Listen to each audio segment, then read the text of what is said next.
Chief Executive Officer of the World Bank Kristalina I. Georgieva outlined the causes of rising poverty in some areas of the world and methods to reduce it in an address at the Institute of Politics JFK Jr.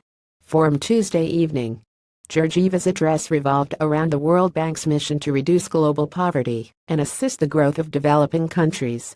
She highlighted the dramatic decline in poverty in recent decades, but also emphasized that the progress has not been shared equally. Poverty has shrunk so significantly to 800 million people out of our 7.3 billion population, Georgieva said, but behind the averages, we ought to recognize a very ugly trend in far too many places, and it is where extreme poverty is not only not shrinking, it is actually growing. Georgieva was a Bulgarian politician before she became CEO of the World Bank in early 2017.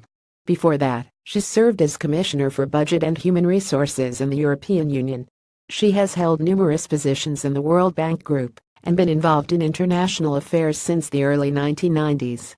Former Secretary of Defense Ashton B. Carter, who is currently director of the Kennedy School's Belfer Center, introduced the lecture in honor of another former Secretary of Defense Robert S. McNamara, who served as the first World Bank president. Georgieva ran through what she viewed as the most impactful causes of rising poverty in some locations. She cited wars, gender inequality, climate change, and bad governance as being among the heaviest hitters, and especially lamented the effect of armed conflict on poverty levels. She described, for example, how the war in Syria brought the poverty level of the formerly middle-income country to as high as 60%. Audience members had the chance to ask questions ranging from the history of the World Bank's involvement in healthcare to their involvement in funding a dam on the Nile. I thought her answer was very informative because I've been learning a lot in my classes about the 20th century and how the World Bank played a role there, but it's interesting to see going forward how their role in healthcare is changing and how the funding messes have been changing, Seneca Mahajan 21 said.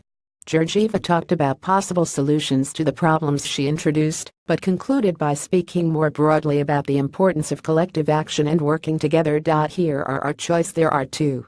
One is realistic, and the other one is fantastic.